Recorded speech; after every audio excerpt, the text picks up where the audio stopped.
Պողոս Առաքյալն ասում է. ապրեք, որպես թե վայելած չեք,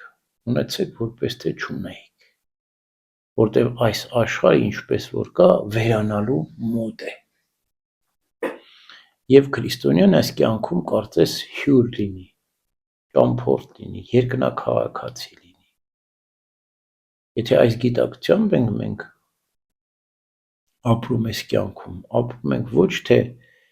մարմնավոր ժամանակավոր կյանքը, այլ ցանկանում ենք ու փափագում ենք ապրել հավիտենական կյանք։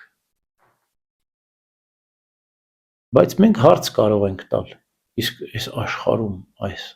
աղմուկի, այս վազքի մեջ, այսքան փորձությունների,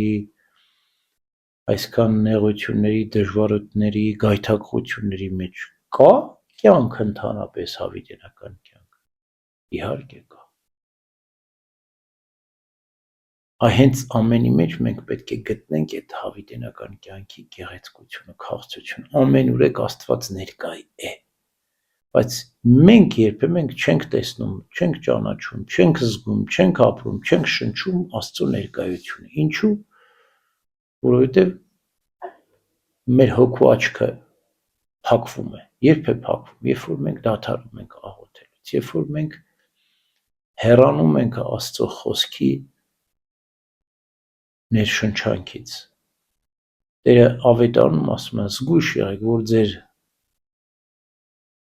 հոգին, ձեր անձը չծանրանա շվայտությամբ եւ աշխարհիկ հոգսերով։ Այսինքն դուք կտրվեք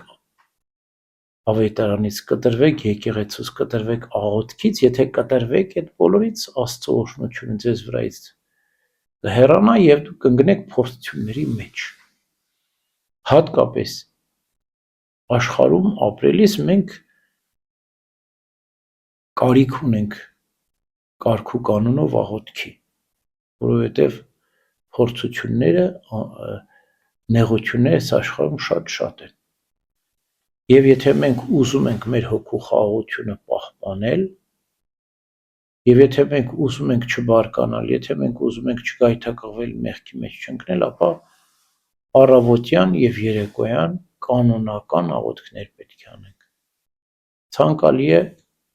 ժամերգության գնալ մասնակցել, օրինակ երեկոյան երբեմն։ Կիրակի օրերը պատարագը պարտադիր է։ Սուրբ Հովհան Ոսկեբյանն ասում է, շաբաթը 168 ժամ ունի, այդ 168 ժամը Աստված մեզ է շնորհել, դրանցից 2 ժամ ընդամենը 168-ից 2-ը մենք պարտավոր ենք պատարագին նվիրել մեր հոգու խաղաղության, որտեվ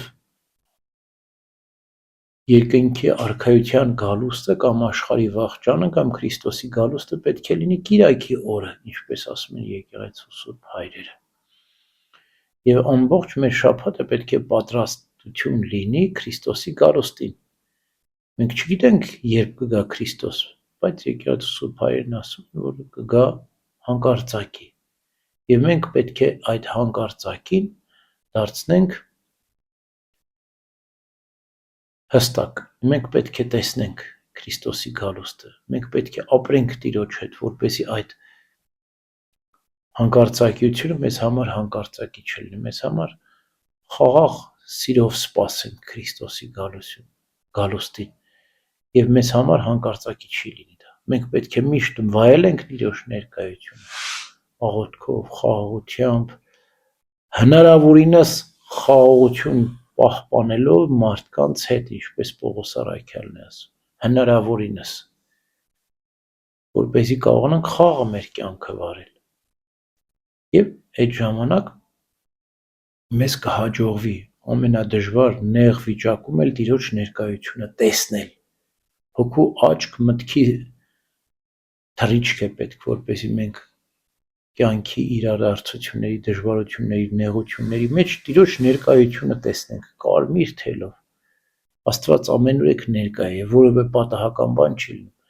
Եվ եթե մեր կյանքում նեղություն ու դժվարություններ անգամ լինում են, ուրեմն Աստծո թույլտվությամբ է, որպեսզի մենք դրանից շահ ունենանք, որպեսզի մենք հոգեպես հասունանանք, փորձությունները մարդուն ամրացնում են, հասունացնում են, ովքեր պատրաստ են դրան, ովքեր սիրով են տանում, իսկ ովքեր ընդվզում են, ընդդիմանում են փորձություններին, նրանք շատ են տուժում, ոչ մի շահ չեն ունենում։ Ուրեմն մենք սիրով պիտի տանենք այդ ամեն ինչ, եւ եթե մենք ուզում ենք ամեն ինչի մեջ իմաստություն գտնել, ապա պետք է աղոթքով անցկացնենք մեր օրերը, կանոնական աղոթքով առավոտյան եւ երեկոյան։ Եվ վստահ եղեք, որ եթե մենք կանենք, պահենք մեր աղոթքի կանոնը, աղոթքի կանոնն էլ մեզ